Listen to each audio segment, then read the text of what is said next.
जी अस्सलाम वालेकुम dear student. Chemistry part 2 आपको जो पेयरिंग स्कीम 2024 के अकॉर्डिंगली सिर्फ 3 लॉन्ग क्वेश्चन बताना चाहूँगा।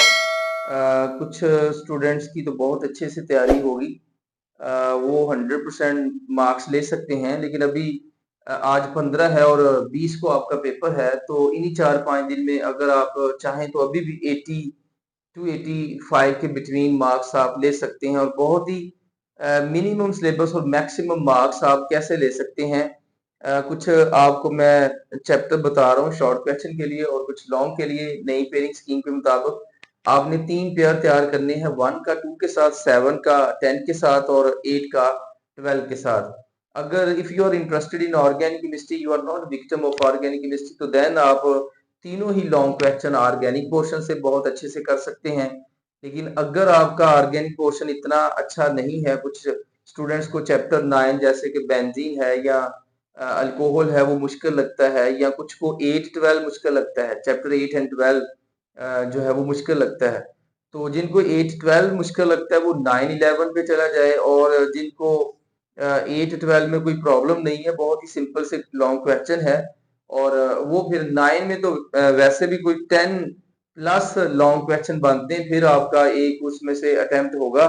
लेकिन 8-12 जो है वो मेरे ख्याल से तो बेस्ट है आपके लिए, कि 8 के भी 4 ही लॉन्ग मैं आपको बताऊंगा, 12 के भी 4 ही लॉन्ग बताऊंगा, तो आप अच्छे से उसको अटेम्प्ट कर सकते हैं। तो आपने 3 लॉन्ग तैयार करने हैं, इनऑर्गेनिक पोर्शन से 1 एंड 2 का पेयर, और ऑर्गेनिक से आपने 7 का 10 के साथ और 8 का 12 के साथ। तो चलिए इस हवाले से मैं आपको लॉन्ग क्वेश्चन बता देता हूँ। चैप्टर जो फर्स्ट है आपका, आप देख सकते हैं, चैप्टर फर्स्ट में 4 ही लॉन्ग आपको बता रहा हूँ। ये आपने बहुत अच्छे से तैयार करने हैं, और मैं कोशिश करूंगा कि किसी नेक्स्ट वीडियो लेक्चर में 2-3 में इनको रिवाइज करने और अटेम्प्ट करने का तरीका, और इसमें कैसे आपने लिखना है, क्या लिखना है, तो ये डिस्कस करेंगे। तो first question, position of hydrogen. Second जो है वो ऑक्साइड्स, हैलाइड्स, हाइड्राइड्स या ऑक्सीडेशन स्टेट, इनमें से कोई एक आ सकता है, चांसेस है, लेकिन इतने ज्यादा चांसेस नहीं है। मैक्सिमम जो एक्सपेक्टेशन है वो position of hydrogen, metallic and non metallic character, और थर्ड जो है वो आयनाइजेशन एनर्जी या इलेक्ट्रॉन अफिनिटी। तो ये मैट्रिकुलेशन से ही आप करते आ रहे हैं, आयनाइजेशन एनर्जी, इलेक्ट्रॉन अफिनिटी और factor affecting ionization energy, electron affinity and their trends in periodicity जो है वो पीरियोडिक टेबल में उनके ट्रेंड्स। तो ये आपने 4 लॉन्ग तैयार करने हैं, लेकिन ज्यादा जो चांसेस है वो पोजीशन ऑफ हाइड्रोजन और आयनाइजेशन एनर्जी और इलेक्ट्रॉन अफिनिटी में से कोई आ सकता है, या मेटालिक नॉन मेटालिक फैक्टर में से। चैप्टर सेकंड में 4 क्वेश्चन कौन से करने हैं आपने? डॉन सेल, जो कि extraction of sodium from molten या फ्यूज्ड NaCl है। सेकंड नेल्सन सेल, जिसको डायाफ्राम सेल भी कहते हैं, और थर्ड में पिकुलर बिहेवियर ऑफ लिथियम या बेरिलियम। तो यहाँ तो लिथियम का पिकुलर बिहेवियर आएगा या बेरिलियम का आएगा। तो फोर्थ पे रोल ऑफ द जिप्सम है या रोल ऑफ लाइम के भी चांसेस है, तो आ सकता है ये इन इंडस्ट्री एंड एग्रीकल्चर। तो 4 आपने जो है वो इंपॉर्टेंस बता देनी है, रोल बता देना है किसका, जिप्सम और लाइम का इंडस्ट्री में और एग्रीकल्चर में। 4 ही आप एग्रीकल्चर में बता दें। तो नेक्स्ट माय डियर सन, 7 का पेयर किसके साथ है? 10 के साथ। ऑर्गेनिक पोर्शन है ये। तो अगर तो ऑर्गेनिक अच्छी है, फिर मैं वही बात कर रहा हूँ, तो फिर आप ऑर्गेनिक से तीनों अटेम्प्ट करेंगे। 7 में बहुत इंपॉर्टेंट 4 लॉन्ग क्वेश्चन है, रिफार्मिंग, क्रैकिंग वगैरह, और उसकी क्लासिफिकेशन आप बताओगे, थर्मल क्रैकिंग, स्टीम क्रैकिंग और कैटालिटिक क्रैकिंग। हाइब्रिडाइजेशन में डियर स्टूडेंट आप डिफाइन बताओगे हाइब्रिडेशन की, उसके बाद डिफाइन करोगे आप एसपी की, और हो SP hybridisation explains the geometry of acetylene, यानी जिसे आप इथाइन कहते हैं। इस केस में इथीन आ जाएगा, इस केस में इथेन या मीथेन, इन दोनों में से कोई एक एग्जांपल देगा। अक्सर स्टूडेंट क्या करते हैं कि वो मीथेन की एग्जांपल करके जाते हैं, लेकिन पेपर में इथेन आ जाता है, तो आपको इथेन या मीथेन दोनों आने चाहिए। तो नेक्स्ट थर्ड में क्लासिफिकेशन ऑफ ऑर्गेनिक कंपाउंड है। इसमें आपने क्या बताना है? बहुत ही आसान है, ओपन चेन, क्लोज चेन, यानी कि साइक्लिक एंड एसाइक्लिक।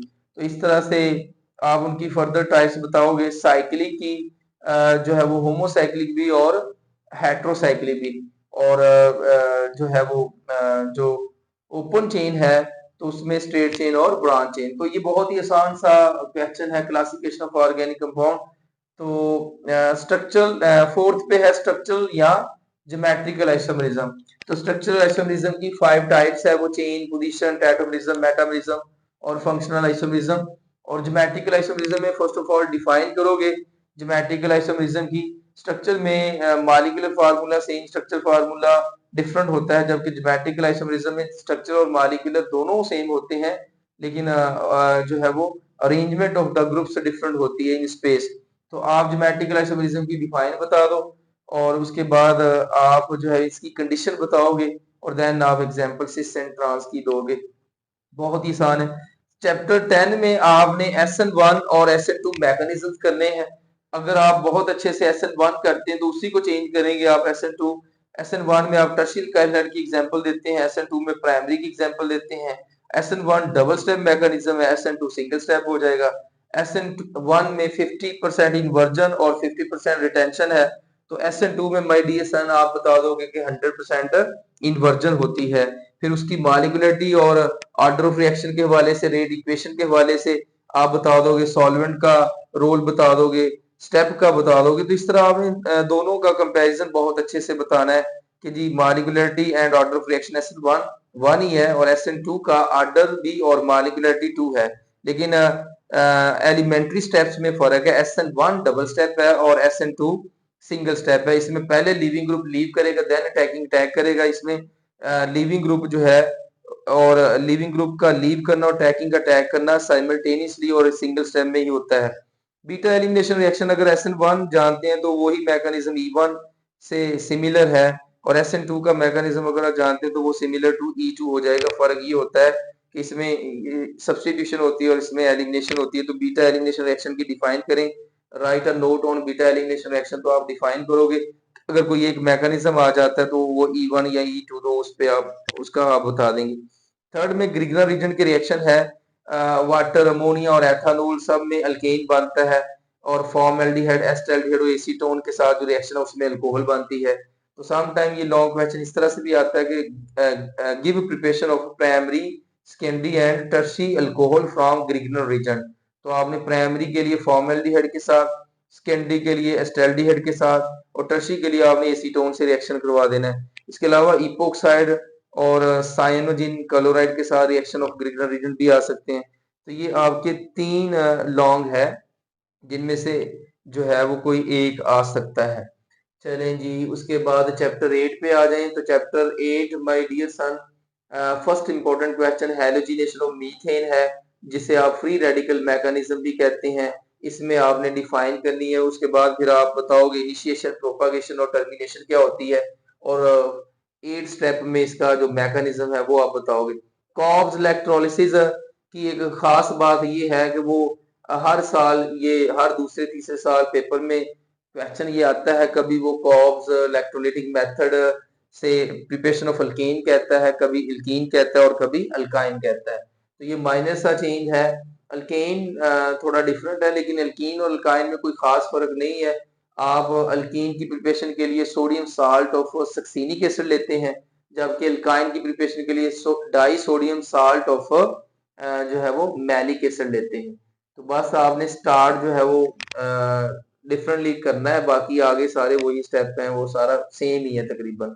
तो एसिडिक नेचर ऑफ अल्काइन, ये जो है वो अल्काइन के पोर्शन में लास्ट क्वेश्चन है। ये एसिडिक नेचर ऑफ अल्काइन बताएंगे आप और डिस्कस करोगे उसको।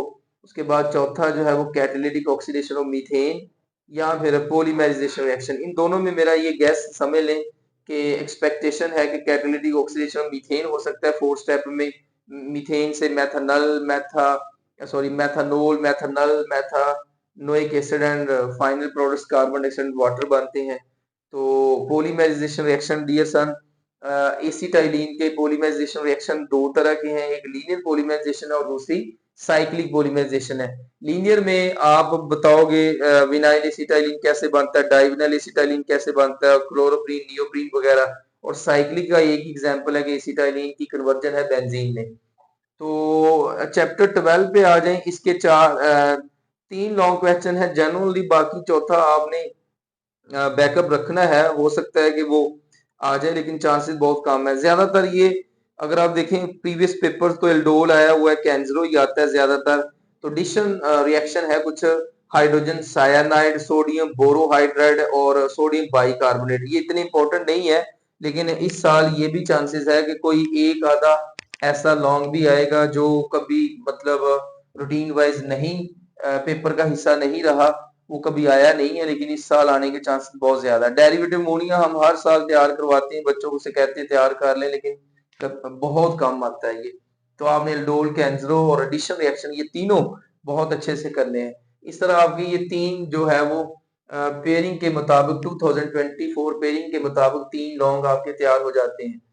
तो शॉर्ट के लिए माय डियर सन आपने 16 चैप्टर्स हैं टोटल, लेकिन आपको मैं ये बता रहा हूँ 1 2 3 4 5 6 7 8 9 10 11। तो आपने 11 चैप्टर्स आपने तैयार करने हैं। अगर आप 11 चैप्टर्स कर लेते हैं तो आपका लॉस जो है वो सिर्फ एक शॉर्ट क्वेश्चन का होगा। और एमसीक्यूज आपकी लक है, अगर तो वो एक्सरसाइज वाले ही सारे आ जाते हैं तो फिर आपके 83 मार्क्स आ जाएंगे, और अगर एक्सरसाइज के एमसीक्यूज में से 14 आ जाते हैं तो फिर आप 80 पे पहुंच जाएंगे। तो 3 एमसीक्यूज कम हो गए और एक शॉर्ट क्वेश्चन, तो टोटल 5 मार्क्स आपके कम हो जाते हैं, तो फिर आप 80 मार्क्स ले सकते हैं। तो आपने ये 4 दिन है आपके पास, आज 15 है, 20 को तक 20 को आपका पेपर है, तो आप बहुत अच्छे से तैयारी कर सकते हैं। पहला जो चैप्टर है उसमें से 2 शॉर्ट क्वेश्चन होंगे, दूसरे में से 2 है, तीसरे तीसरे को आपने तैयार करना है, 5 में से 2 है, 6 में से 2 है, 7 है। बहुत ही आसान चैप्टर है। जब आप लॉन्ग के लिए तैयार करोगे 7 को, 8 को और 10 को, तो इस उससे आपके शॉर्ट भी तैयार हो जाएंगे। चैप्टर 14 है, ये आपने तैयार करना है। 13 बहुत ही आसान सा चैप्टर है ऑर्गेनिक केमिस्ट्री के हवाले से। 10 भी बहुत आसान है, 7 भी। तो ऑर्गेनिक के जो चैप्टर्स मैंने आपको बताए हैं वो अगर आप बहुत अच्छे से तैयार करेंगे तो शॉर्ट क्वेश्चन भी मैं आपको नेक्स्ट लेक्चर में बता दूंगा। आपने हर चैप्टर के मैक्सिमम 10 मिनिमम 10 और मैक्सिमम 12 ही शॉर्ट क्वेश्चन करने हैं, इससे ज्यादा नहीं। हेल्पिंग बुक्स वगैरह, हैंड बुक्स जो है उनमें 40 50 60 शॉर्ट क्वेश्चन बताए होते हैं, तो वो इतने करने की जरूरत नहीं है। तो वही बार बार जो रिपीट हो रहे हैं वही आप करोगे, तो 4 दिन में आप मुकम्मल तैयारी कर सकते हैं। 11 चैप्टर्स से आपका 80 मार्क्स का अटेम्प्ट इजीली हो सकता है। तो चैप्टर कल आपको बता दिया जाएगा कि कौन कौन से आपने शॉर्ट क्वेश्चंस करने हैं। चैप्टर 3 जो है थर्ड से कौन से करेंगे, बोरेक्स वाला जो है वो चैप्टर 5 से जो आपने कौन से करने हैं, ऑक्सी एसिड्स वाला ये चैप्टर है आपका इनऑर्गेनिक का। चैप्टर 6 है, इसमें से आपने कौन से करने हैं, कम्प्लेक्सेस के हवाले से है, ट्रांजिशन एलिमेंट्स के हवाले से, typical non typical transition element, coordination number of उसमें आ जाता है, चिलेट्स वगैरह, लिगेंड्स वगैरह और सैक्रिफिशियल क्रोजन। इस तरह के इंपॉर्टेंट क्वेश्चन आपको बताऊंगा कल मैं, तो वही आपने करने हैं। 14 में भी एसिड नंबर, आयोडीन नंबर, वेंसिडिटी वगैरह और डीपी डिग्री ऑफ पॉलीमर, इसी तरह कोपोलीमर और टारपोलीमर वगैरह में फर्क, और थर्मोप्लास्टिक और थर्मोसेटिंग प्लास्टिक में क्या डिफरेंस होता है, और नायलॉन 6x6, इस तरह के इंपॉर्टेंट आपने करने हैं। तो ये कल मैं इंशाल्लाह नेक्स्ट वीडियो में आपको इनके कौन कौन से आपने शॉर्ट करने हैं वो आपको बता दूंगा। तो all the best, do your best, best wishes for U20 को। इंशाल्लाह आपका पेपर बहुत अच्छे से होगा, ये आप रिवाइज कर लें अच्छी तरह से। अल्लाह हाफिज, कल इंशाल्लाह इस वाले से आपको गाइड करते हैं।